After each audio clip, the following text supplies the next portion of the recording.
All right, wrestling family, we have Ray Blake here, coach at Stanford. Me and him go way back, guys. Illinois as kids, wrestling, growing up together.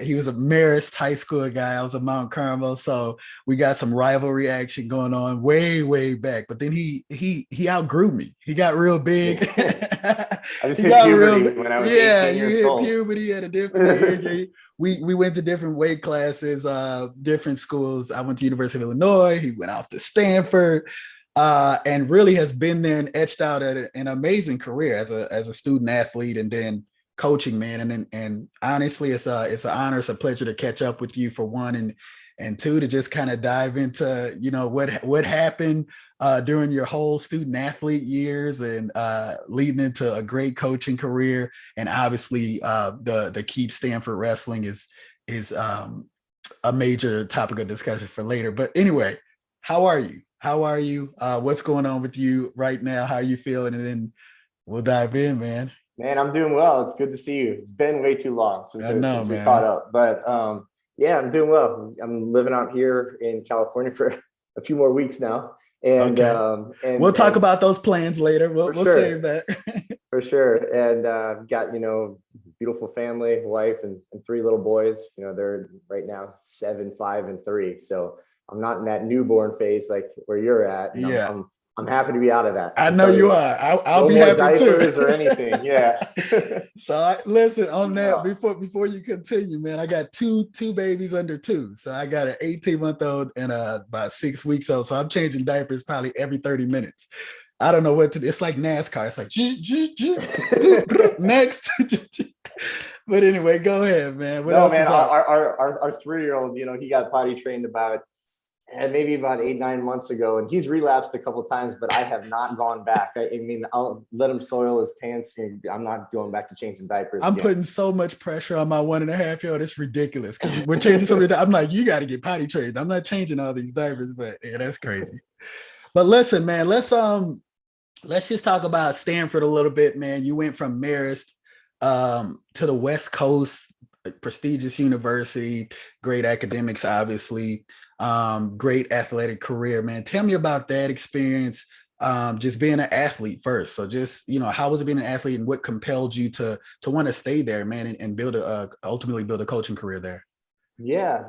So yeah, when I came out to Stanford as a high school senior, just finishing up in 2001, Yeah, at that time, like, remember, recruiting was different, right? There wasn't Flow Wrestling, there wasn't really the internet as much, for sure. Right. So I remember when I got my first recruiting letter to Stanford, I didn't really know anything about it. I thought it was one of those, Ivy League schools out on the East Coast. And then when I came out and visited and saw, California and all the people out here, I fell in love with the place. So, I came out with really high expectations. I learned a lot as a student athlete, For sure. I know a you lot the did. hard way. I learned a lot the hard way, Yep. just in terms of how to balance, high level academics with high level athletics and all that. Mm, And I would say I didn't blossom as an undergraduate student athlete until very late in my career. And and really, like we touched on earlier, I was still growing too. I was right. literally physically blossoming as well. I was a 112 pounder my senior year of high school and ended up as a college 165 that was cutting way too much Man, I weight. listen. When I saw you in college, I'm like, okay, Ray Blake. I recognize the name, and then the weight class. I'm like, this dude is huge. How did that even happen?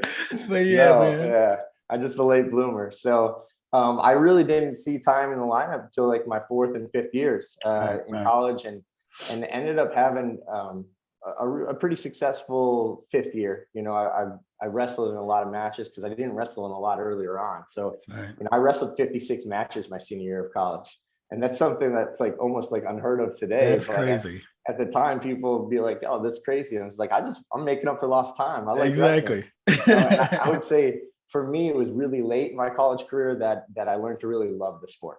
Mhm. A Yeah. lot of kids they do it when they're younger, and maybe they don't really know exactly why they're doing it, or maybe their parents are pressuring them, or this or Yeah. that, or they're just doing it because they've always done it. It was in college that I learned to love it, and appreciate the process. So when I graduated, I had a degree in psychology and a minor in political science. I didn't know really exactly what I wanted to do, so I thought, maybe I'll go to law school, and that was my plan.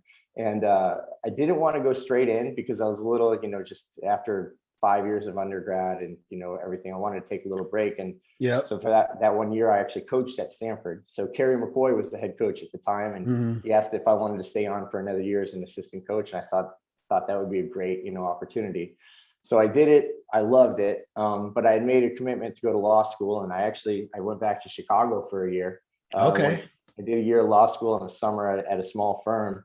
And that was enough for me to decide that I was way more passionate about wrestling and coaching than I was. Wait, so you did law school, finished law school, passed the bar? No, all I that? didn't. I did 1 year. Okay. And for me, it was just one of those things where, near the end of it, I was waking up every day and just feeling like, just unmotivated, I guess, Right. Like that just wasn't necessarily the path. Exactly. And it wasn't the cycle I wanted to see myself getting into, for the next 40 years or so. Right. So, right. I was very fortunate that I was able to, have that clarity early on and not get too far into it. But at that time, Jason Borelli, actually Kerry had decided to leave Stanford. He'd taken the head coaching position at Maryland, and Jason Borelli was hired as the head coach at Stanford. So he actually hired one of my college teammates, Matt Gentry, as an assistant coach. And Matt wrote me a little message on Facebook, like, hey, Jason just got hired. I'm going to be his assistant coach. We've decided that you're going to be the other one. Say yes. And I responded, don't joke around, because I might do it. Right. And 3 weeks later, I was packing up my bags and heading back west. And I've been out here coaching for 13 more years ever since. Yes, sir. That's actually a crazy blessing, man, to be in one place for so long. So, I mean, I just had a good conversation with Daryl Thomas over there at Campbell, and he's gone through ODU and all these programs. Like it's tough for wrestling, right? The program, because we're not the revenue generating sport, and we're like the first ones to go, right? So for you to have such a long tenure there is that's a blessing, man. That's a good thing. But let's talk about your experience as a coach, man, with Jason Borelli, my boy Alex Terapelli, former teammate of mine. He told me to say hey, by the way. Man, I need to catch up with him. It's crazy. He's probably like, why is he having Ray Blake on and not me? But hey, Alex is my boy. I started to call him and say, hey, jump on with me. But I was really I loved Alex, man. When we were teammates, man, he just was somebody who made me better. We drilled together, even though he was a bigger weight. We drilled a lot together, but and we also like roomed together doing like dual meets and trips and stuff. Trips and stuff. So we spent quite a bit of time together, man. And his he's just a level-headed guy, smart guy. I could see him being a coach. I don't understand why he's a coach. Like he's a leader, man. Well. Yep. Yeah, man. So I don't even have to ask you what your experience is with Alex, because I know it's a positive one. But speak on some of those other guys, and also like Kerry McCoy. I know he's doing the RTC there now, right? Yeah. So Kerry was the head coach here for 3 years, from 2005 to 2008, and then he went and coached at Maryland from 2008 to 19. Right. Took some time off, and then ironically, we reached out to him last summer of 2020, about coming out and heading up the California Regional Training Center, because we kind of at that time decided that was like the next step that we needed to really take as a program, is having an elite regional training center. And just through our experience with Kerry, it seemed like he was really well suited to lead that. And we worked it out, and man, he moved out west, and I think 3 or 4 days after he got out here, the program announcement came last July about dropping the program. So that was crazy. What was his reaction to that? Because that's a big move. That's a big move to make, and that's like a big bomb to be dropped on you. Yeah, he's a professional, man. So we weren't sure how he was going to react, but he never wavered. He said, we committed to this. He's a man of faith, and said God has a plan, and he put me here for a reason, and my family here for a reason, and we're gonna be here with you guys. We're gonna fight this with you guys, and we're ultimately gonna win. And we didn't really know we were going to, but he had faith. Right, and you saw that faith come to fruition, right? Right. That's what's up. But that's what faith is all about, man. And no matter how arduous that path is, or like you can't even imagine it or see it, it's like, I don't know what you're talking, like it happens, you know. Mm-hmm. But anyway, before we touch more on the Stanford situation specifically, man, let's talk about that amazing year though, because I was watching it on TV, right? I'm at home here in Houston. I'm watching the Nationals on the TV.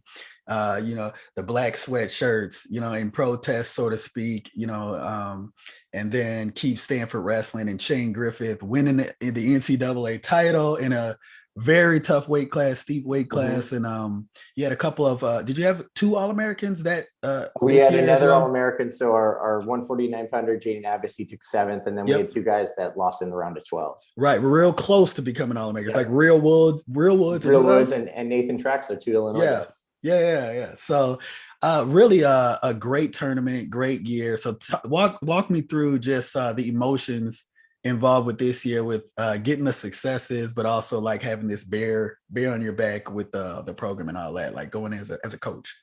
Oh man, if you want me to walk through the whole year, I might be talking for 3 days. But it was sum it up, man. You're a Stanford guy, man. Give me the cliff it, notes. You can do it this. truly was this. It was a roller coaster the Yep. whole year. And you know, really beginning last March with March of 2020 with the cancellation of the NCAA tournament. Yep. You know, because we had 4 freshman NCAA qualifiers, 2 were seated in the top 3. Man, we were really excited. that was heartbreaking. And we didn't get that, and then you know, we had to kind of disperse, but everyone dealt with that, right? Right. You know, our guys were all training remotely for months and months and months, and then in July we wake up one Wednesday morning, and I've got a notification for a Zoom meeting that's going to happen in 25 minutes, and our guys got an email, the similar email, and we jumped on, and out of nowhere we were told that our program was getting dropped after this year. And people have asked me this over and over. There were no signs whatsoever. And we weren't in a situation where our program was, you know, doing poorly. We were in maybe the most competitive period in our program's history. We were young, you know, had a really bright future. And, you know, we were killing it in the classroom. You know, we had won, I think, 9 straight NCAA APR public recognition awards for academic performance. You know, we were pillars in the community. Our coaches were not in trouble or anything like that, you know. Right, doing all the right things. Yeah, it just came out of nowhere. And so we did decide though right away, you know, when as soon as it hit us, you know, we talked to the team and we said, well, we're going to fight this and we're going to win, you know, but our best chances of doing that are doing it together, you know, and we can't just go splintering off in all different directions. That's what they want us to do. And we were really fortunate that our team bought into that right away. And that extra year that we got really gave us the ability to do that. So beginning in July, it's tough. You know, I've probably maybe never been so motivated. You know, I had something to fight for and work for that was way bigger. And we preach this with the guys all the time, you know, wrestling for something that's bigger than just yourself. Yeah. This was way bigger than ourselves or any one team or any one program. We recognized that right away. So we were working and we were motivated to work all year, but there was never any certainty. And you're getting told essentially that you're not wanted, you know, and every time you try to open up a crack, it seems like someone at the university says, no, you know, no, right. We're not open to that. We're not willing to work with that. This is your last year. And so you just got to keep persevering in the face of all of that. And then you throw in the COVID stuff on top of that. You know, our team wasn't able to come back and train until November. So we had to schedule a few remote training camps through our RTC. We did one in Illinois. We did one in Elk Grove, California. And then we came back in November and we were here for 2 weeks training in our room. And then the county guidelines for COVID shifted here in Northern California. And we couldn't train inside anymore. We couldn't have any contact activity. Wow. How are you going to do that in wrestling? A lot of shadow wrestling going on. Yeah. So we actually training for a national title doing shadow wrestling. I don't know how that's going to work out, right? We got creative. And the one exception was you could have contact activity outdoors with members of your own household. So we had the guys, living in groups of 6 by weight class. And you know, the 125 to 141 pounders were one household, and we brought mats outside on our field hockey field. We had 4 of them because we had 24 guys on the team, and we had 4 pods of 6 training on separate mats, you know, that were all separated by 15 feet or so. And this is how we trained all year. That's called creativity right there. Yeah. That's called dedication and making it happen, right? Yeah. But man, that's crazy. the guys, they they were getting tested in an insane amount. It was about 8 times a week we were getting COVID tested. They couldn't go home for Thanksgiving. They couldn't go home for Christmas because if they left the county and then came back, they had to quarantine for 10 days. Right. We had a couple of positive cases of COVID, but they could have been false positives because no one ever got any symptoms, but that would take out, the team for training for weeks at a time. And we were doing all this and ultimately we had a great season, a great end of the year. And it just, I think, went to show, I think by the time the guys got to the end of the year, we actually had a few more things. We did get back to training in our room, maybe the last 4 weeks of the season, after we got back from a 15-day road trip. That was our entire season. And even when we were in our room, our lights weren't working. So we would start practice and then the lights would go out, and by that time though, it was kind of funny. The guys had been through so much that it's whatever, let's get it exactly done. It was they we're wrestling in the dark. Oh well. They wouldn't even flinch. They would just keep wrestling in the dark, and it's all right, we've done something. Our guys are ready for anything at this point, Right. So right. I in a way, it might have had them more prepared for the national tournament, all the adversity they went through. But it was great to see them have some success. And then, while we were progressing through the season in parallel, we're fighting for the program, right? Right. And we did. I mean, that's a whole other set of work, but we got organized right away. From the wrestling alumni and supporter standpoint, we kind of built an organization that was built for long-term sustainability. Keep Stanford Wrestling. And we tackled a bunch of different issues. We were fundraising. We were, talking to points of influence within the university. We were, hitting our messaging on social media, and getting our message out there in the public. We were doing a lot, and we were having conversations with our administration and things like that. But we were hitting a lot of roadblocks there as well. But just, I told everyone all year that we can't control the outcome, we can only control our efforts, and we're gonna do those to the best of our ability, and we're not going away. And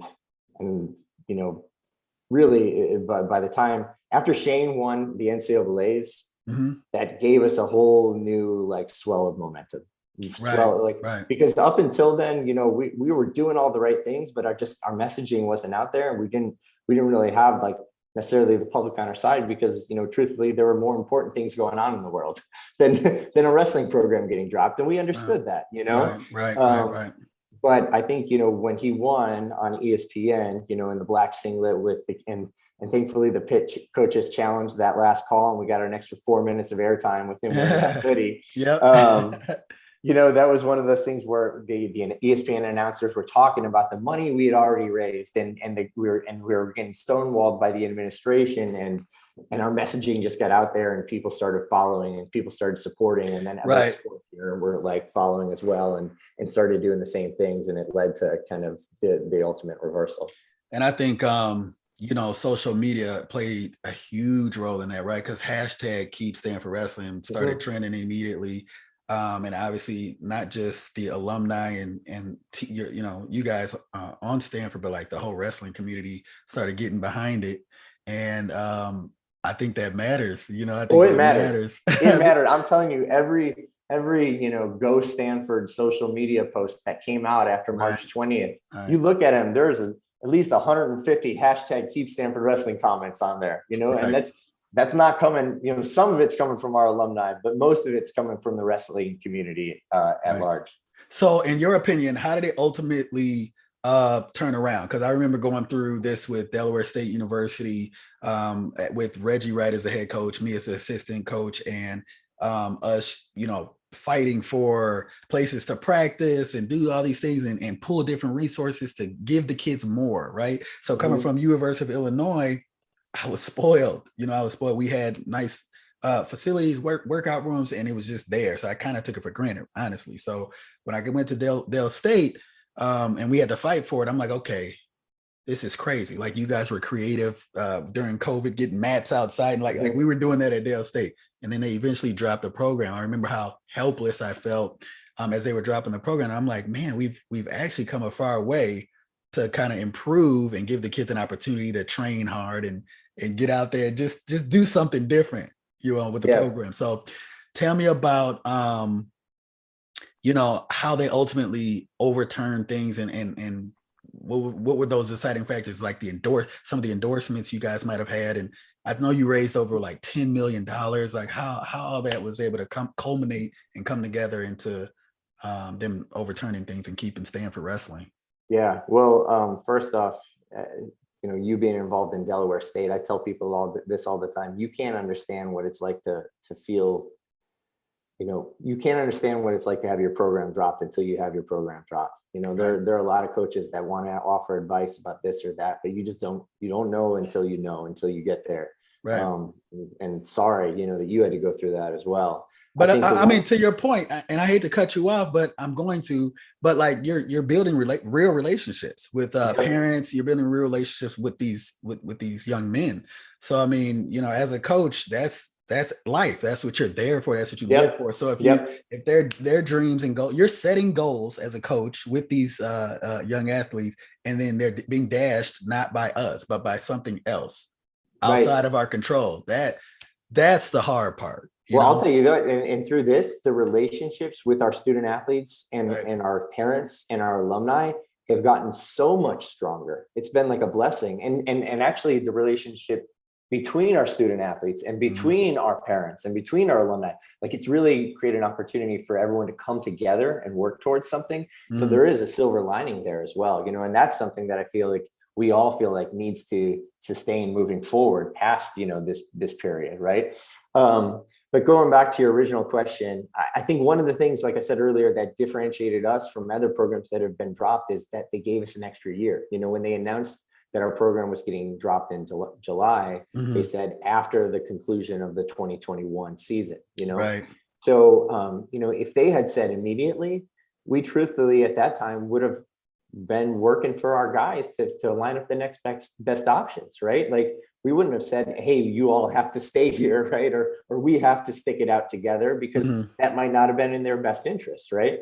But getting that extra year helped us. And then I think that, what did it in the end was just sustained pressure over a long period of time and doing the right things and exposing the kind of half truths that they were kind of saying on their end. But I think that they anticipated that there would be a lot of people that would be upset with the decision, because they didn't just drop wrestling, they dropped 11 sports. Right, for sure. 240 student athletes, and there's a third of our athletic department.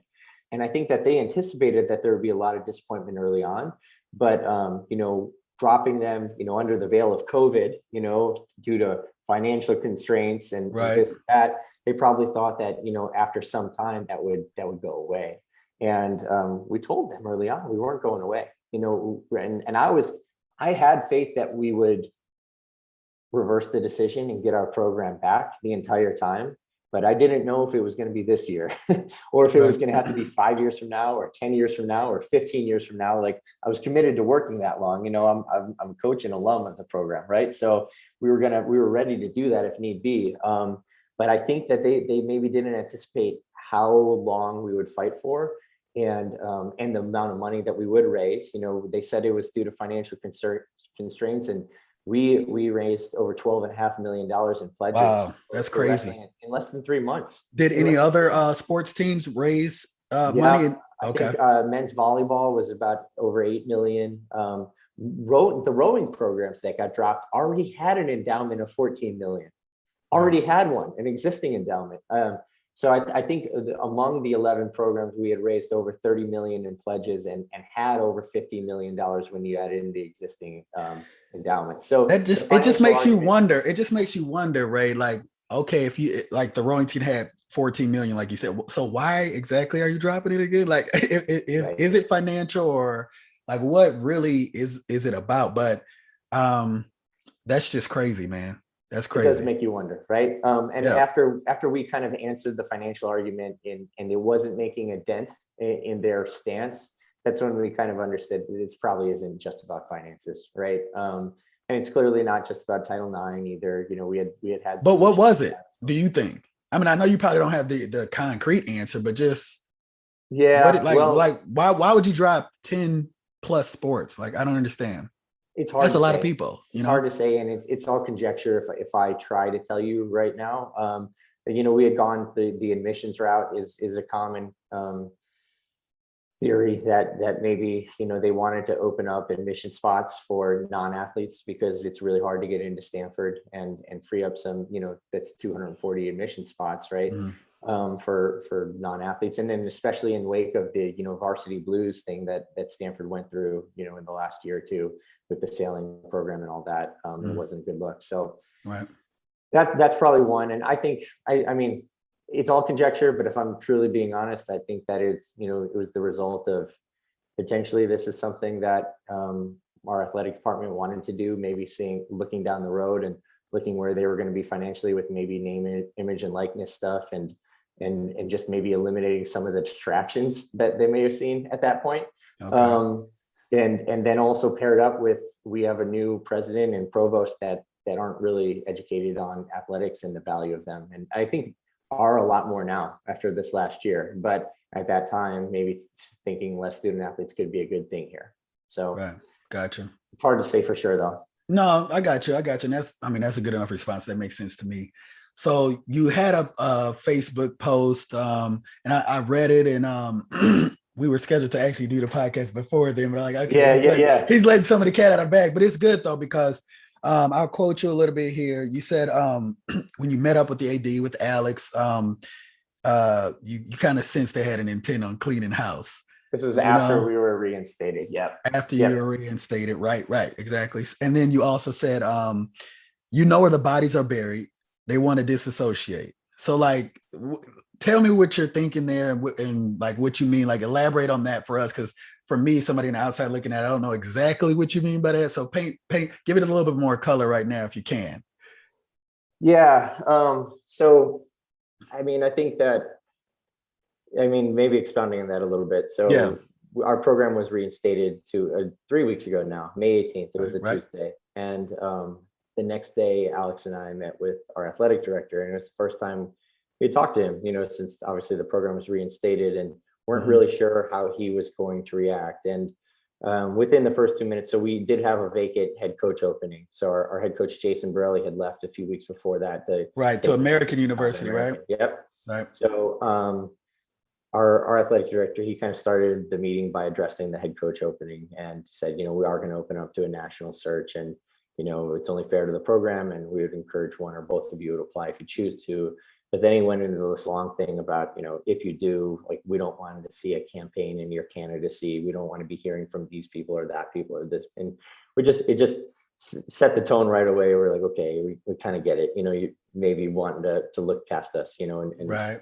get some new people into the program, and especially after all that. And we were never like openly confrontational with him, this past year, but what wrestling was the cause of a lot of the pressure, on the athletic department of the university to bring back Mhm. these sports. And I think he knew that we were clearly, leading that charge, right? Mhm. And our student athletes weren't very happy with the way they were being treated, and we were in charge of them. And it was one of those things where we were in that position. We were going to fight for our program. We were going to fight for our student athletes. We are going to fight for wrestling, right? Yeah. Yep. And it's just, we were put in, and he had to fight for this decision that he had made, and he had to defend, and we were just put in this situation where we were working for different things all year. And so it was pretty clear that, he wanted to move in a different direction, and some conversations we had in the days to follow from there kind of confirmed that. But the bodies are buried. It's just, again, like I said, when you can't really understand what it's like to have your program dropped until you have your program dropped. And then Yeah. also when that happens, when something affects you personally like that, your eyes get opened up to a lot of other things, about how collegiate athletics works, Right. how athletic department works, how the people in your athletic department work, and you see another side of that, and the business side, right? And it's maybe different than the publicly stated values that the department will, put out there, right? Right. Or what they'll say is important. And so that's kind of what I meant by that. You just Right. you understand how things work and how people operate and how they have operated, and maybe they understand that that, and and they would rather have some people in there a little bit more naive. Got you. That makes perfect sense, man. That makes perfect sense. Yeah. So, And that's not to say that our new coaches are naive or anything like that too. I mean, we've but I got some get it. great You know, coaches I get coming it. in. I get it. Yep. They wanted a fresh start, a fresh slate. You guys fought hard. You know, they know what they know what to expect from you guys. You know, Yep. they're gonna get Yep. that heat. They're gonna get some hand fighting. You know, Right. they're gonna get some real hand fighting going on, and you guys aren't gonna quit. And that's who wrestlers are. You know what I mean? Yep. So I'm not surprised by that, and I totally understand what you're saying. So, you know, just to wrap up, Ray, man, you know, what's next for you? And well, first, before I go into you personally, where are the coaches going? Where's Alex going? If you know, or if they're, you Well, know, they'd be comfortable with you sharing. Kerry McCoy, we know Borelli's at American. You know, what's yeah. next for folks, you know, the placements and getting displaced and all that type of stuff. Jason is at American. Right. Alex and Carrie are still undecided at this point, and I'm not. I don't have everything set in stone, but I think maybe a little bit further along than them. But you know, we told our guys when our program got reinstated, and then you know when the new coach got hired, that was the first time we kind of had to talk to our guys and say, hey, we're not going to be your coaches next year. Right. And they all wanted to know, well, what are you guys going to be doing? They just wanted to make sure that we were going to be okay, you know. And we told them that we were going to be okay, but we didn't have plans set in stone because, truthfully, up until 3 weeks ago, our feet were firmly planted here, you know, in the fight, right? In the fight to keep the program. And we had to do some parallel planning. And this is a term we've used a lot the last few months. But we haven't really allowed ourselves to fully look ahead because we've had to fight the battle out here. And that's not something that we were unaware of that was happening at the time. There was a conscious decision that we made, you know, that we just had faith that we're going to be okay no matter what. But this work is so important that we have to stay focused on this at the time. So it really, truthfully, hasn't been until the last couple of weeks that we've been able to kind of take the weight of the program and coaching here at Stanford off our shoulders and just look ahead. I think Alex, he may go out to American, possibly with Jason, or he may get out of coaching. I'm not sure. I think he's at a crossroads right now where he's deciding, you know, what he wants for him and his family. Right. And then Kerry, I think he may do something similar. I'm not sure that Rob Cole, the new coach, he's got an RTC coach that he's worked with for a long period of time and has a great relationship with, and is going to be coming out here. So I'm not sure if Kerry's going to be as involved with the California RTC out here. So there was maybe the potential for him to go out and do the same thing with Jason at American, you know, which is his own stomping ground. It's not far from where he just came from, you know, in College Park. Or he could just stay out here, and he's got a job outside of wrestling as well, and he's got a growing family, or a young family as well. He's got a son and a daughter that are 6th and 7th grade. So I got to get him on one day too, man. He's on that bucket list, man. You know, I got a hit list going right now, and I'm really enjoying connecting with folks, and you know, so he's on that hit list for sure. But I got to get him on. He's going to be good no matter what he does. He's of course, great person, legend, living legend. And then me and my family. So we're actually going to be coming out a little bit closer to your way, but still far enough. So I think we're going to be relocating to Tulsa, Oklahoma. Okay. So my wife, she's from Oklahoma originally, so all her family lives there, and she has a job. She's an attorney, and she has a job with a small firm out in Tulsa that does federal Indian law, and she's native, and that's her passion. So really the reason she went to law school. She's been working remotely for this firm for the past year. Loves the people she's working with. It's just, I mean, really a dream job, and really excited for her. And I don't have anything finalized yet, but I have decided that I was originally thinking this year that maybe I would just take some time off and not do anything, because honestly, it's been an exhausting and tiring year, and I was like, I bet. Impressed. But I'll tell you what, after 2 weeks of kind of having, you know, this behind me now, I can't take 6 months off. You know, I just I get stir crazy, and I have decided, you know, I love wrestling still, and I love coaching. So I think I'm gonna. There's a lot of that out in Tulsa, and I have some things in the works, and I think I might try to stay involved on that end. So yes, sir. Maybe an announcement coming out sometime soon. But all right, cool. Well, we'll look forward to it. You know, we'll look forward to that announcement, man. And I personally wish you all the best, man. I'm really appreciative that you decided to connect with me on this podcast, man. I hope the wrestling community is appreciative, and you shed a lot of insight, and I appreciate it, man. Yeah, man, it's great. Honestly, it's great catching up, and let's not make it 20 years before we do it I again. know, right? So, and that's crazy about this journey because, I got two little ones and I'm really not supposed to be doing this podcast. I got a day job as well. I'm out right now on paternity leave or whatnot from my young son, but this is just something that is just strictly passion driven. I'm really enjoying connecting with folks. And I think it's like what I'm supposed to be doing, right? So, we'll definitely keep in touch, my man. Everybody I've connected with so far has been super gracious and awesome in the process, and I've had a lot of fun, and life is about relationships. For sure. We cross paths, we do our thing, but one thing about wrestling is that mutual respect. I Totally. love the mutual respect, the brotherhood that's involved, and we'll definitely stay connected, man. Blessings for you and your family and you guys' future endeavors. Your wife seems super supportive of your career. Now it's time for you to pay that forward and kind of, Totally. move and be there for her. So that's a beautiful thing. And my blessings are with you, my man, and we'll stay in touch. Okay. Same to you and your family, man. Congratulations on the growing family as well. Yes, sir. Hey, before we leave, folks, shoot me an email if you got any questions, comments, or anything about anything. It's at wrestlingfam@gmail.com. Follow up, starting the Instagram. So it's at Wrestling Fam Podcast. And look forward to more content, guys. And we're going to have a lot more fun. All right. So take care. And I'll talk to you, Ray. Talk to you later, Cassie. Yes, sir.